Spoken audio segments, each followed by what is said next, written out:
अस्सलाम वालेकुम गाइस, आज हमारा lecture number 14 introduction to statistical theory part 1 professor Sher Mohammad Chaudhry की बुक है। Chapter number 10 simple regression and correlation. Question number 10.11 है, पार्ट बी है, जिसमें वो कहते हैं compute the coefficient of determination for the following data and interpret the coefficient. हम लोगों ने क्या करना है, coefficient of determination find out करना है और साथ में उसका इंटरप्रेट भी राइट करना है। कोफिशिएंट ऑफ डिटर्मिनेशन होता है, उसको हम लोग आर स्क्वायर से रिप्रेजेंट करते हैं और उसका फार्मूला हमारे पास होता है Y minus sum of Y minus Y hat का होल का square divided by sum of Y minus Y mean का होल का स्क्वायर। सबसे पहले अब हम लोगों ने क्या करना है, वाई हैड फाइंड आउट करना है। वाई हैड को फाइंड आउट करने के लिए हमारे पास फार्मूला होता है ए प्लस बी एक्स। अब इसमें हम लोगों ने क्या करना है, ए और बी की वैल्यूज़ फाइंड आउट करनी है। ए के लिए जो हमारे पास फार्मूला होता है वो होता है Y bar minus B X बार, और जो हमारे पास बी है उसको फाइंड आउट करने के लिए हमारे पास फार्मूला होता है n into sum of X Y minus sum of X into sum of Y divided by n sum of X का square minus sum of X का होल का स्क्वायर। और जो हम लोगों ने वाई बार और एक्स बार फाइंड आउट करने हैं, मीन हम लोगों ने उनके मीन फाइंड आउट करने हैं। वाई बार का हमारे पास फार्मूला होता है sum of Y divided by N, और एक्स बार का हमारे पास फार्मूला होगा sum of X divided by N. अब ये बी फाइंड आउट करने के लिए हमें X sum of X Y भी चाहिए और एक्स का स्क्वायर भी चाहिए। तो हम लोग क्या करेंगे, सबसे पहले X of Y find out कर लेंगे और एक्स का स्क्वायर फाइंड आउट कर लेंगे। एक्स और वाई की वैल्यूज़ हमें गिवन है, हम लोगों ने क्या करना है, एक्स वाई फाइंड आउट कर लेना है, मीन एक्स को वाई से मल्टीप्लाई कर देना है। 10 को 7 से करेंगे तो 70 आ जाएगा, 20 को 21 से करेंगे तो 420 आ जाएगा। इस तरह सबके स्क्वायर फाइंड आउट कर लेने और देन उनको सम कर लेना है। अब एक्स का स्क्वायर फाइंड आउट करना है, एक्स का स्क्वायर मीन 10 को 10 से मल्टीप्लाई कर देंगे तो 100 आ जाएगा, 20 का स्क्वायर 400, 30 का स्क्वायर 900। इस तरह हम लोग स्क्वायर फाइंड आउट कर लेने और उनको सम कर लेना है। अब ये स्क्वायर और सम हमारे पास आ गया। अब हमें यहाँ पे फार्मूला अकॉर्डिंग टू फार्मूला हमें यहाँ पे n चाहिए, तो n हमारे पास क्या है, 1 2 3 4 5 6 हमारे पास है 6। अब से सारी वैल्यूज हम लोगों ने इस इक्वेशन में पुट कर देनी है। n हमारे पास 6 है, सम ऑफ x y हमारे पास 620 आया है, और जो हमारे पास सम ऑफ x है वो है 210, और जो सम ऑफ y है वो हमारे पास है 144, और जो सम ऑफ x का स्क्वायर हमारे पास आया वो है 9100। वो सारी वैल्यूज हम लोगों ने यहाँ पे पुट कर देनी है और b की वैल्यू हमारे पास आ जाएगी 0.56। अब हमने क्या करना है, a फाइंड आउट करना है। a फाइंड आउट करने के लिए हमें क्या चाहिए, वाई बार चाहिए और एक्स बार चाहिए। अब वाई बार की वैल्यू फाइंड आउट करने के लिए फार्मूला था sum of Y divided by N. Sum of Y हमारे पास 144 है, एन हमारे पास 6 है, तो वाई बार हमारे पास आ गया 24। एक्स बार फाइंड आउट करने के लिए sum of X divided by N करेंगे। सम ऑफ एक्स हमारे पास 210 है और एन हमारे पास 6 है, एक्स बार की वैल्यू हमारे पास आएगी 35। अब एक्स बार और वाई बार की वैल्यू हम लोगों ने क्या करना है, इक्वेशन 3 में पुट करनी है, जो कि हमारे पास ए का फार्मूला है, A is equal to Y bar minus B X bar. अब यहाँ पे हम लोगों ने वाई बार की वैल्यू पुट कर देनी है, माइनस बी की वैल्यू पुट करनी है और साथ में एक्स बार की। वाई की हमारे पास थी 24, बी की हमारे पास वैल्यू है 0.56 और एक्स बार की हमारे पास वैल्यू है 35। इनको मल्टीप्लाई और सब्ट्रैक्ट करने के बाद ए की वैल्यू हमारे पास आ जाएगी 4.4।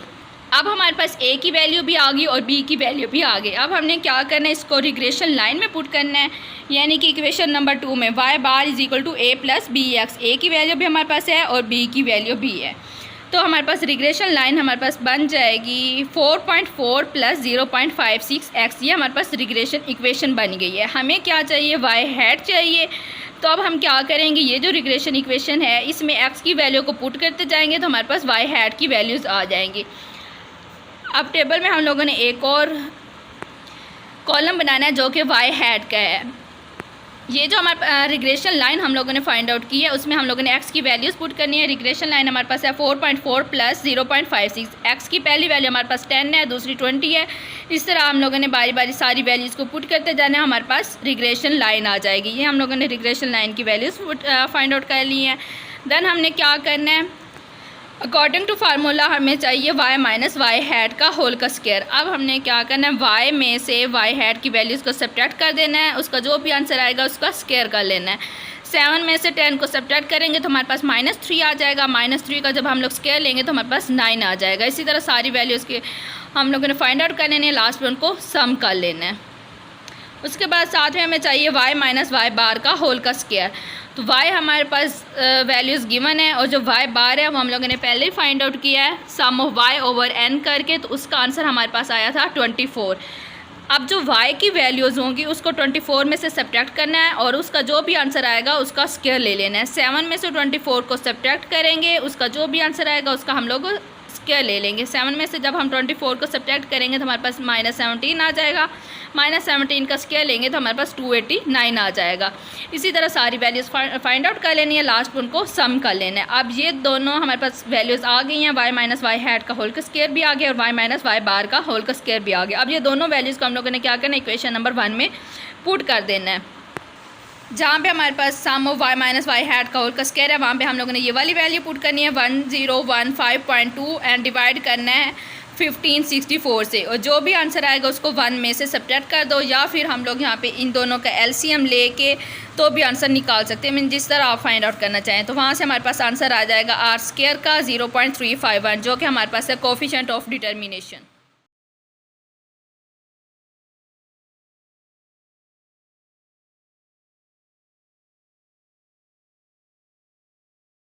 क्वेश्चन नंबर 10.12 है, जिसका पार्ट बी है। वो कहते हैं कंप्यूट द टोटल वेरिएशन। हम लोगों ने टोटल वेरिएशन फाइंड आउट करनी है, उसके बाद एक्सप्लेन वेरिएशन फाइंड आउट करनी है, अनएक्सप्लेन वेरिएशन फाइंड आउट करनी है, और जो डाटा हम लोगों ने यूज़ करना है वो 10.11 का ही यूज़ करना है। उसके बाद हम लोगों ने वेरिएबिलिटी के बारे में बताना है।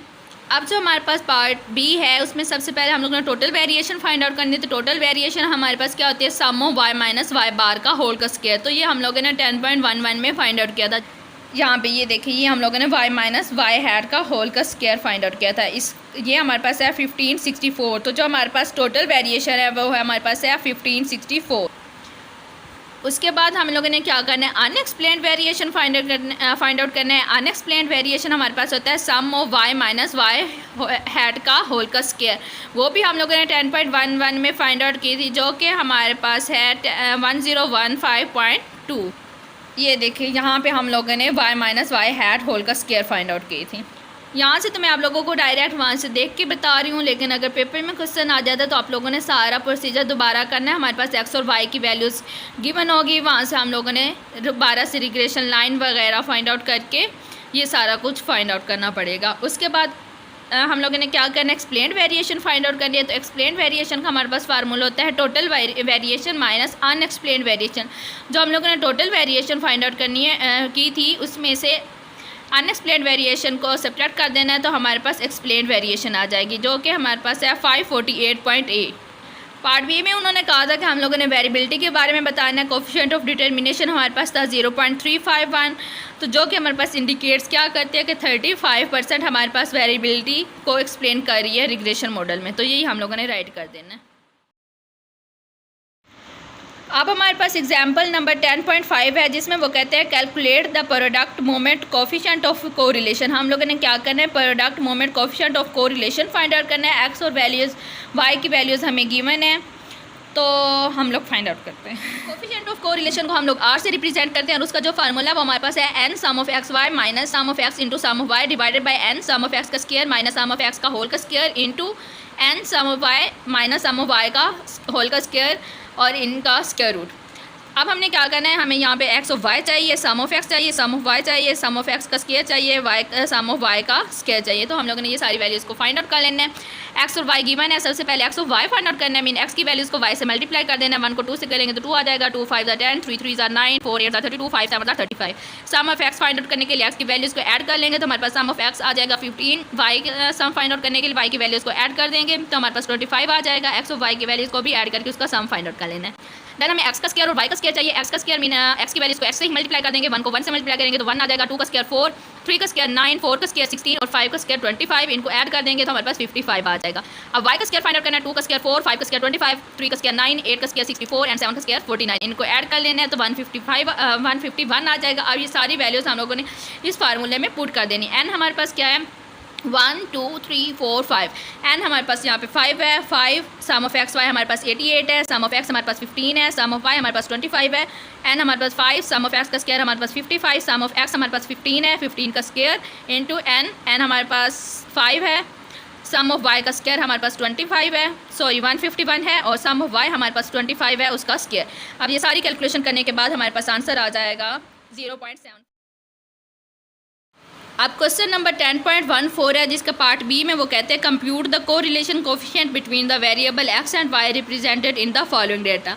हम लोगों ने क्या करना है, coefficient of correlation find out करना है। एक्स और वाई की वैल्यूज़ गिवन है। ये भी सेम एग्जांपल 10.5 की तरह ही है।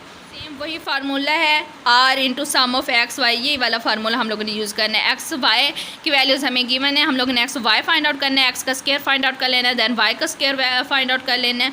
वो सारी वैल्यूज़ हम लोगों ने इस फार्मूले में पुट कर देनी है, कैलकुलेशन कर लेनी है और हमारे पास आंसर आ जाएगा। ये आंसर हमारे पास माइनस भी हो सकता है, माइनस में भी हो सकता है और प्लस में भी हो सकता है। आर के जो हमारे पास वैल्यूज़ होती हैं वो आती हैं -1 और 1 के दरमियान। मीन जो भी हमारे पास कोरिलेशन है वो हमारे पास -1 से 1 के दरमियान ही लाई करता है, ना -1 से स्मॉल वैल्यू होगी और ना 1 से ग्रेटर वैल्यू होगी, वो हमेशा -1 से 1 के दरमियान ही होगी।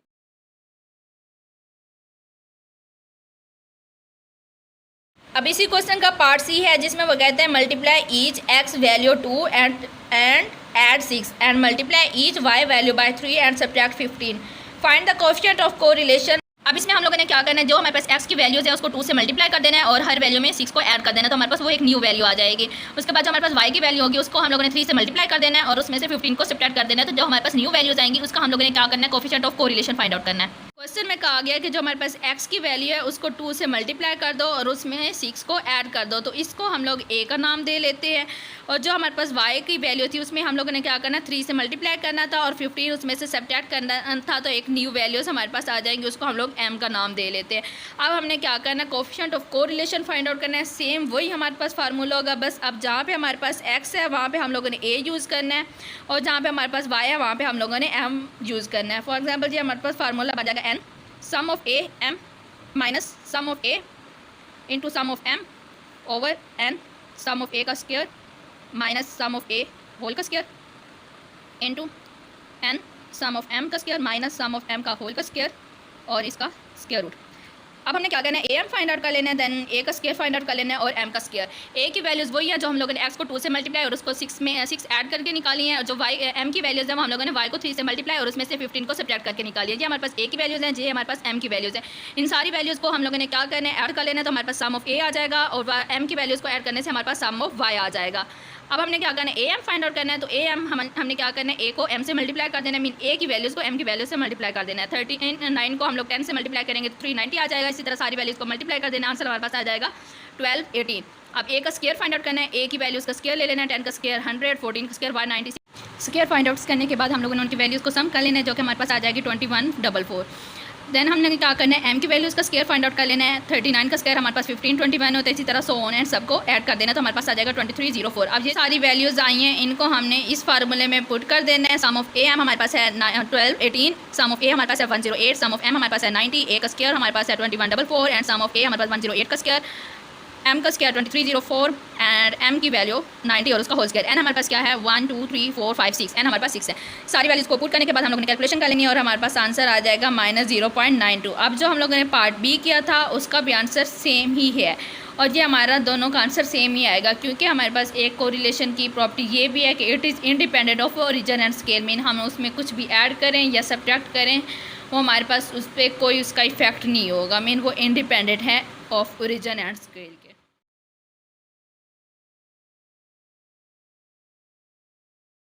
होप सो आज के लेक्चर की आप लोगों को समझ आई होगी। अगर किसी क्वेश्चन की समझ नहीं आई तो आप लोग कमेंट बॉक्स में पूछ सकते हैं।